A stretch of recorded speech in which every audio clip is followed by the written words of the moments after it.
Nah, berarti rumah pertama kemudian dibangun Ibrahim ya. Untuk berziarah ke sana gitu ya.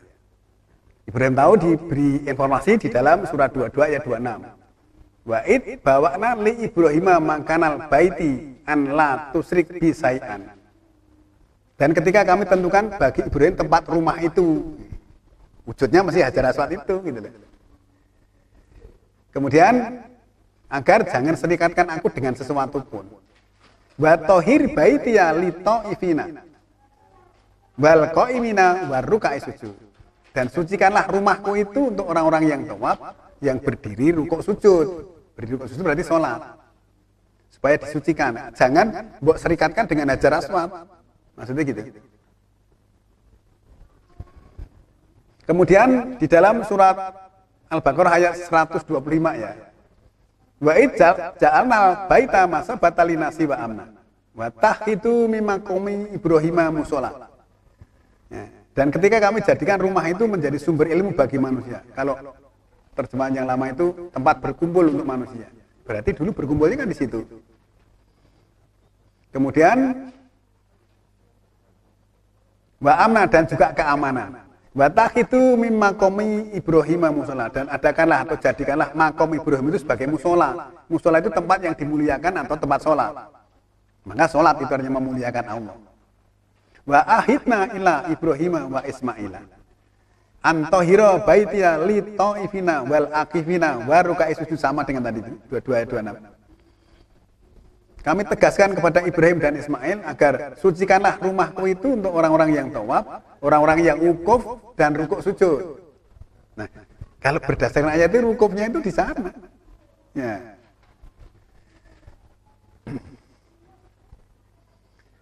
Kemudian di dalam urutan ayat itu diselingi surat kedua 126. Ketika Ibrahim berdoa, coba kita lihat surat kedua 126. Wa'id qala Ibrahimu rabbi ja'al hada baladan amina warzuq ahlahu minas samarati man amana minhum billahi wal yaumil akhir. Nah, doanya Ibrahim sampai di sini. Ketika Ibrahim berdoa, ya, Tuhanku, jadikanlah negeri ini aman dan berikan rezeki penduduknya dari buah-buahan. Rabbi ja'al hada baladan aminan. Jadikanlah negeri ini aman. Warzuq ahlahu, dan berikan rezeki pada penduduknya minas samaroti, dari buah-buahan, man amana minhum, siapa yang beriman dari mereka billahi, kepada Allah, wal yaumil akhir. Sampai di sini doanya. Terus kemudian Allah menjawab, qala wa man kafara fa ummatihi qalilan. Nah, siapa yang kafir akan kamu lengkapi dia sedikit, diberi kelengkapan sedikit. Suma at-taruhu ila adzabin nar wa bi'sal masir. Kemudian ya, walaupun diberi kelengkapan sedikit, kemudian kami paksa dia kepada siksa neraka, sangat jahat tempat berkumpul. Artinya sampai dia mati masih tetap kafir, dipaksa masuk neraka. Tapi tetap diberi kelengkapan. Maka kita jangan mendoakan, wah orang kafir kamu nggak dapat kebaikan, itu nggak boleh. Itu ya, orang kafirnya tadi diberi kelengkapan oleh Allah. Hanya bedanya tadi dia masuk neraka. Sama-sama berdoa yang bagus ya. Dia sekarang belum beriman, mudah-mudahan diberi kesadaran. Siapa tahu nanti sehari, 2 hari, 3 hari dia sadar, kemudian ngikut, ya gitu loh. Ya, sama-sama berdoa kan lebih baik yang bagus.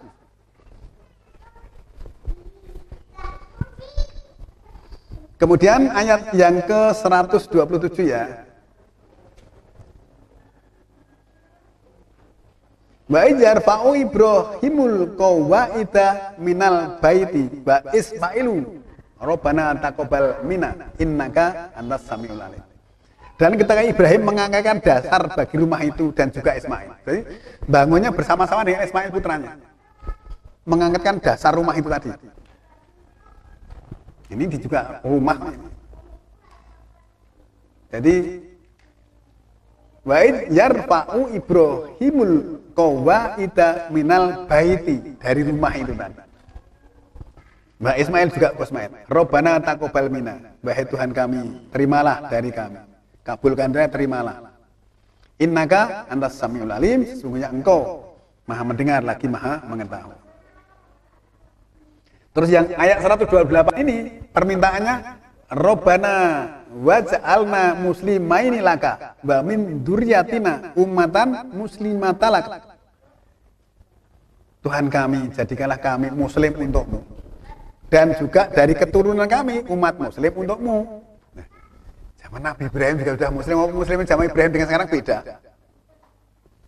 Ya tentu saja tidak, ini juga dari Allah loh, yang menceritakan ini juga Allah.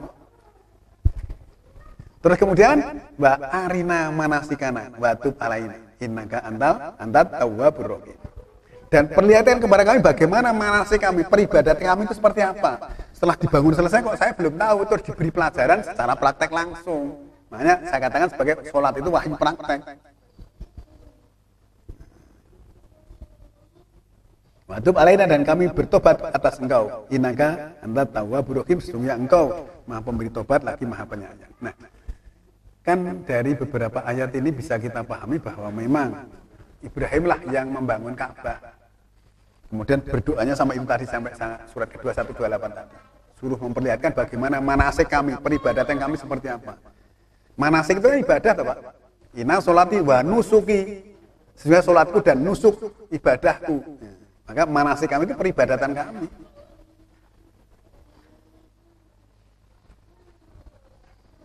Oleh karena itu, dengan adanya beberapa ujian yang disampaikan kepada Ibrahim dan ternyata dilaksanakan baik, maka kemudian Allah menetapkan ini tadi 2124 bahwa Ibrahim ditetapkan sebagai imam untuk seluruh manusia. Ibrahim kan bertanya, keturunan saya gimana ya Allah? Ketegaskan ini tidak bisa mencapai orang-orang yang dolim, walaupun keturunan yang dolim juga bisa. Begitu. Nah, berarti kan keturunan Ibrahim itu kan terus-menerus sampai sekarang, sambung bersambung kan.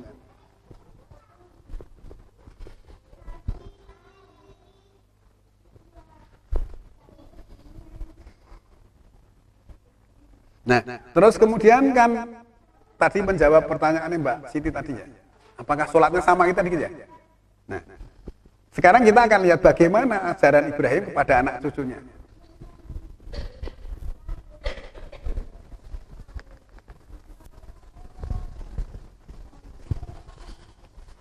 Sekaligus nanti akan menjawab pertanyaan Mas Heri tadi. Bagaimana munculnya Yahudi Nasrani? Ya. Ini kan Ibrahim di sini.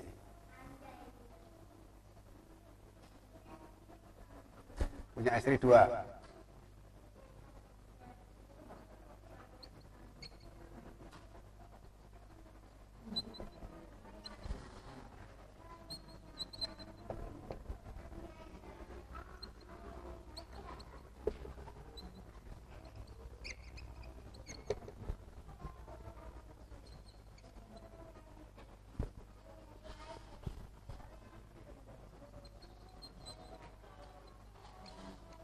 Nah, kalau kita bikin skema kan seperti itu ya.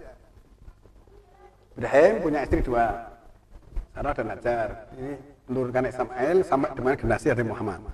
Di sini ada SK Yakub yang terkenal sebagai Israel, kemudian sampai Musa dan Isa. Ya.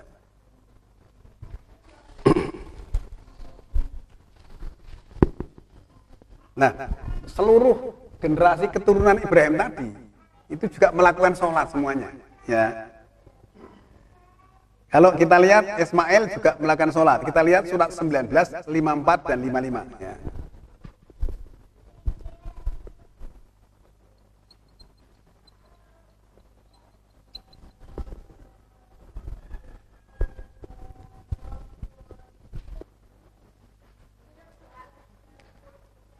Wadkur fil kitabi Ismail innahu kana siddiqal wa'di wa kana rasulan nabiyya. Dan ingatlah pada kitab atau ketetapan tentang Ismail bahwa dia adalah orang yang benar janjinya dan juga seorang rasul dan nabi. Ismail itu rasul dan nabi. Ya. Terus kemudian wa kana ya'muru ahlahu bis-sholati wa zakati wa kana inda rabbihi mardiyya. Dan dia menyuruh kaumnya atau keluarganya dengan sholat dan zakat, dan dia pada Tuhannya itu diridhoi. Nah, apa kira-kira sholat karo zakatnya Ismail beda dengan kita? Ini yang menjelaskan Allah melalui Nabi Muhammad. Nah, misalnya beda ya mesti Nabi Muhammad usul toh ya. Loh kok beda? Misalnya gitu. Nyatanya juga disampaikan kepada kita.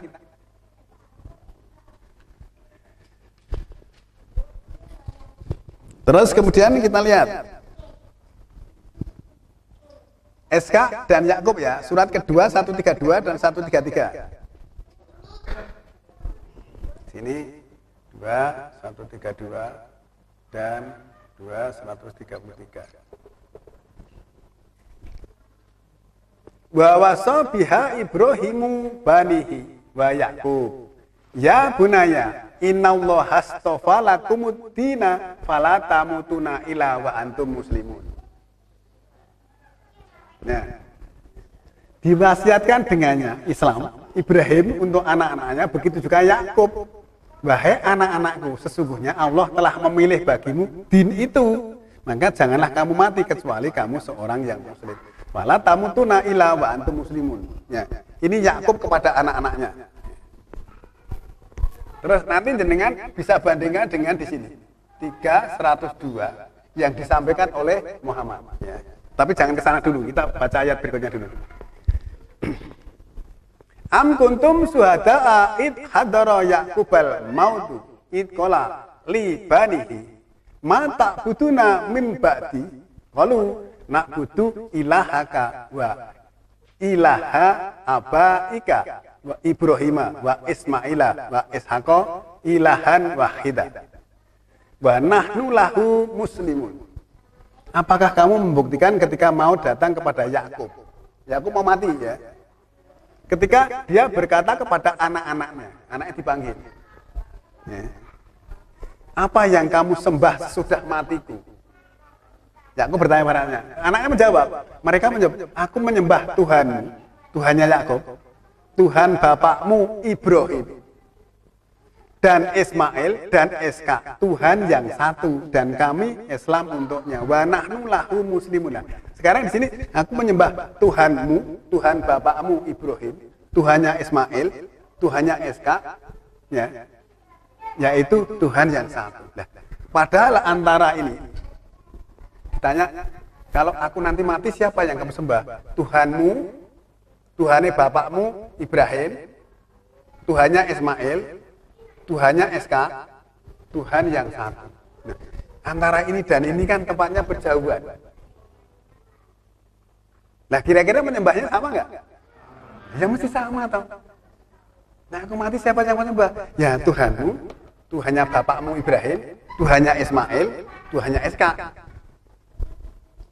Ilahan wahidah. Tuhan yang satu. Kemudian wa nahnu lahu muslimun, dan kami muslim untuknya. Nah, jenengan nanti bisa lihat nanti di sini surat kedua 136 untuk membandingkan. Sekarang kita lihat 3:102. Tadi di sana dikatakan fala tamutuna illa wa antum muslimun. Ibrahim kepada Yakub, Yakub kepada anaknya. Ya ayyuhalladzina amanu taqullaha haqqa tuqatih wa la tamutuna illa wa antum muslimun. Ini yang mengatakan Nabi Muhammad kepada orang-orang beriman. Tapi tadi yang mengatakan adalah Ibrahim kepada Yakub, Yakub kepada anak cucunya. Juga mengatakan fala tamutuna illa wa antum muslimun. Nah, redaksi yang sama, tentu saja maknanya juga sama. Sedangkan Iska dan Yakub ini bahasanya bukan bahasa Arab. Ya. Kemudian setelah diterjemahkan ke dalam bahasa Al-Quran, ternyata redaksinya sama. Nah, terus kemudian ini tadi akhir ayatnya mengatakan wa nahnu lahu muslimun, bahasanya tentu juga bukan bahasa Arab. Diterjemahkan oleh Allah ke dalam bahasa Arab. Sekarang kita lihat surat 2136.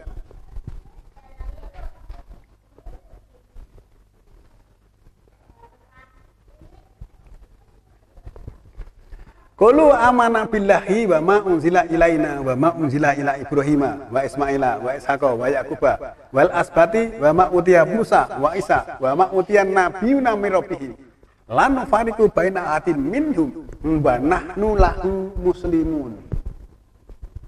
Akhirnya sama kan?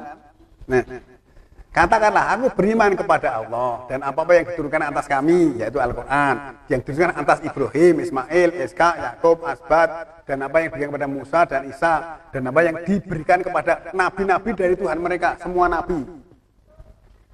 La nufariku baina adim minhum, kami tidak membeda-bedakan, tidak memisahkan seorang pun di antara mereka. Di antara mereka yang dimulai dari Ibrahim dan semuanya tadi. Tidak membedakan. Tidak membedakan berarti sama enggak? Terus ditutup dengan wa nahnu lahu muslimun, dan kami muslim untuknya. Nyanya itu nya Allah. Nah, sama dengan yang diucapkan oleh anaknya Yakub tadi. Akhir ayat juga wa nahnu lahu muslimun. Tetapi bahasanya tentu bukan bahasa Arab. Oleh Allah diterjemahkan ke dalam bahasa Al-Qur'an supaya Muhammad tahu gitu loh. Nah, wong ini saja diterjemahkan bahasa Arab kok pada waktu Nabi Muhammad Mi'raj kok ketemu dengan Nabi Musa kok iso ngomong-ngomongannya bahasa apa? Nah, ini kan saya kan dari timbul tanda tanya. Satu, kedua padahal Musa sudah meninggal. Adam juga sudah meninggal. Itu kan perlu dipikirkan gitu.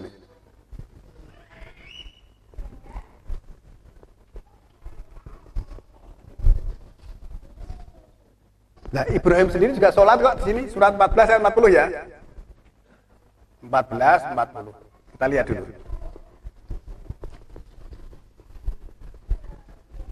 Rabbi ja'alni muqimah shalah wa min dzurriyyati. Rabbana wa taqabbal du'a. Tuhanku jadikanlah aku pendiri sholat dan juga dari keturunanku. Tuhan kami terimalah doaku atau seruan. Ini doanya Ibrahim.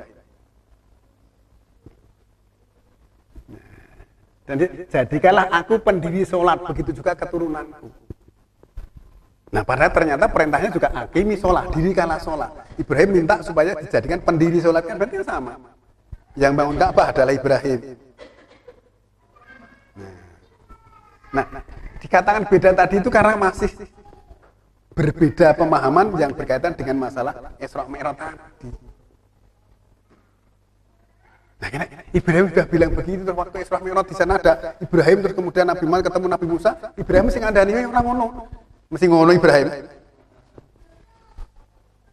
Ya.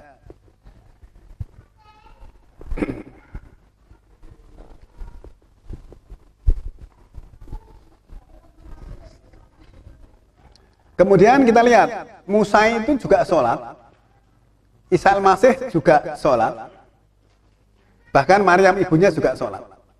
Ya. Musa ini jenengan lihat surat 10, 87. Ini nanti Isa 19 ayat 30 dan 31.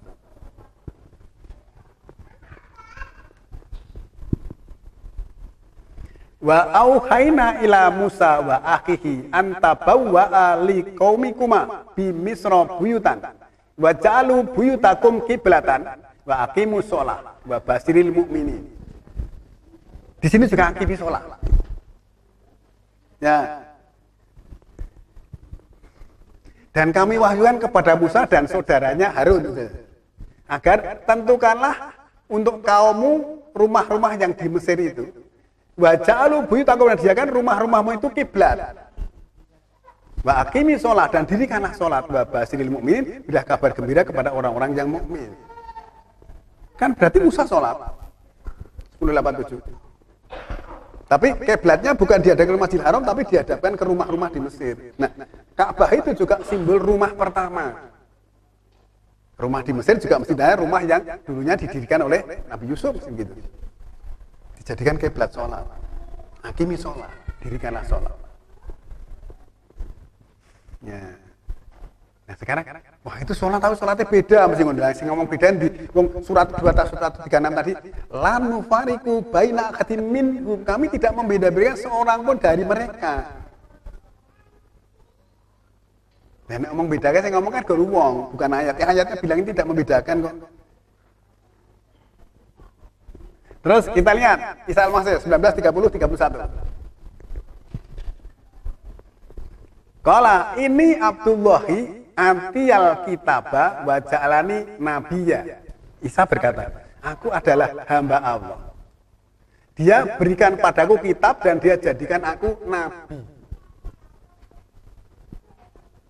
Terus kemudian wa ja'alani mubarakan aina ma kuntu wa ausani bis sholati wa zakati ma dumtu hayya. Dia jadikan aku keberkahan dimanapun aku berada, dan dia wasiatkan kepadaku dengan sholat dan zakat kepadaku selama aku hidup. Isa al-Masih kok. Nah, kan berarti Isa al-Masih itu tidak mengajarkan Nasrani kan? Terus Musa juga tidak mengajarkan Yahudi ya. Nanti penyimpangannya ada di mana gitu loh. Yang kita teliti. Terus Maryam, ibunya Isa ini itu juga sholat. Jenengan lihat di sini ada Maryam ya. 343. Ya Maryam muknuti li robiki wasjudi warkai ma'ar rakiin. Wahai Maryam, tekunlah untuk Tuhanmu, sujudlah dan rukuknya bersama orang-orang yang rukuk. Berarti sujud rukuk ini sholat. Nah, sujud dan rukuknya bersama orang-orang yang rukuk berarti makmum. Berarti sholat itu adalah wahyu praktek, maksudnya gitu loh, mengikuti. Jenengan dari dulu kan juga diajari sholatnya kan, ini dibaca oleh Al-Fatihah, baca surat ini, rukuk nirukan, sujud nirukan kan gitu juga orang diajari hadis kok. Itu saya sudah tanya di mana juga banyak nggak tahu. Jadi ajari praktek langsung. Kan pengertiannya begitu.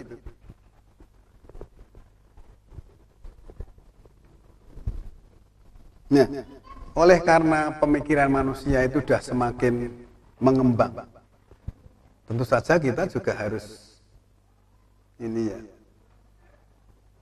harus cermat, harus meneliti, harus memahami agar supaya kita mendapatkan penjelasan yang sesungguhnya. Saudara sekalian, kalau berdasarkan catatan yang kami ketahui, pada saat Musa menyampaikan Taurat, itu Palestina dijajah oleh raja dari Babilonia. Ya. Sejarah menurut catatan yang kami punya itu pada tahun 586 sebelum Masehi. Berarti Isa al-Masih belum lahir kan? Terus kemudian Raja Babylon tadi, menurut data yang saya punya, nanti kalau salah bisa biar diluruskan ya, namanya Nebukadnezar. Nah, pada saat itu Palestina dijajah oleh Raja Babylon tadi. Terjadi peperangan itu banyak yang meninggal. Nah, terus ada muridnya Musa yang namanya Uzair.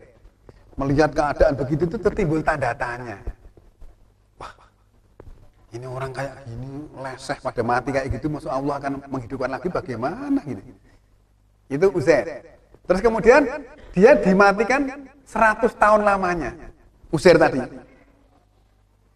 Setelah 100 tahun mati, dibangkitkan hidup kembali. Nah, pada saat kebangkitannya Uzair tadi, 100 tahun kemudian setelah dia meninggal, kemudian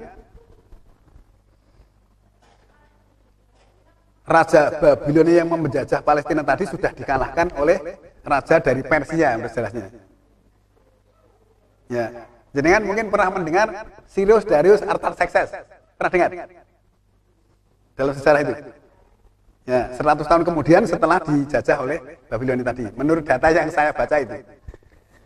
Nah, pada saat itu kemudian Uzair dibangkitkan dari kematiannya yang 100 tahun tadi, tetapi kemudian jajahnya sudah dikalahkan oleh raja dari Persia. Nah, Uzair begitu bangun itu masih hafal Taurat.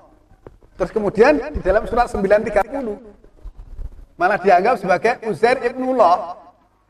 Malah dianggap anak Tuhan. Wah, ini sudah kasusnya sudah lama kok ada yang hafal Taurat ini, kalau bukan anaknya Tuhan nggak bisa gitu. Ya. Ternyata dari zaman dulu itu juga hal seperti itu juga masih sering terjadi. Kenapa kok Uzair kok hafal Taurat sudah 100 tahun mati? Lah, setelah dia dibangun perasaannya itu hanya sehari atau setengah hari kok. Jangan nggak percaya surat 2 ayat 259.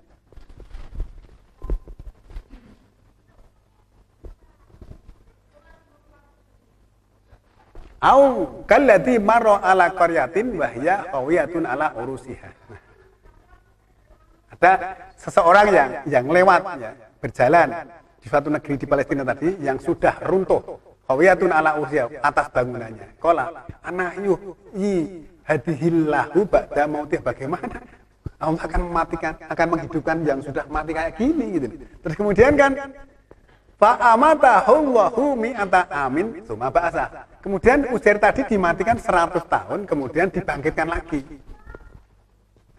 100 tahun musim ya. Qala kam labista, berapa lama kamu di sini di kubur tadi? Kamu mati itu berapa lama? Terus Uzair menjawab, qala labistu yauman au ba'da yaumi. 1 hari atau setengah hari ya.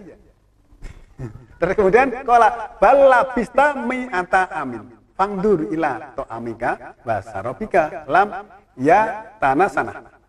Ya tanah sana. Jadi kamu itu 100 tahun. Coba perhatikan makanan dan minuman yang masih utuh.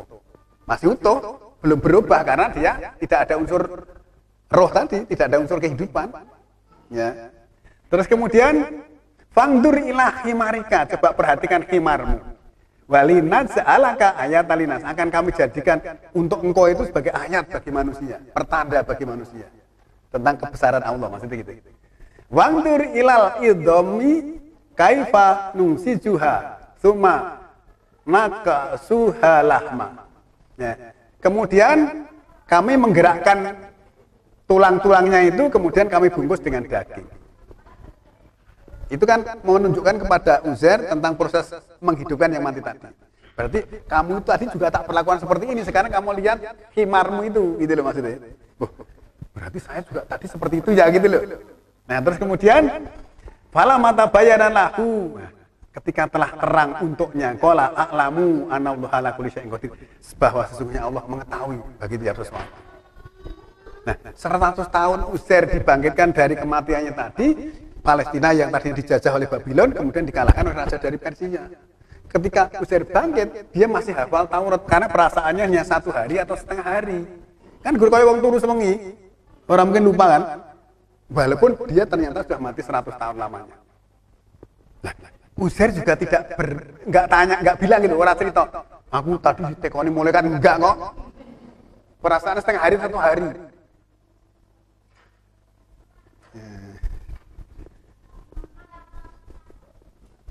Nah, oleh karena pada saat itu dijajah oleh negara lain, oleh kerajaan lain, tentu saja ajaran yang disodorkan adalah ajaran dari orang lain, misalnya begitu. Penjajah toh. Seperti Indonesia dijajah kan juga penjajah itu berkuasa.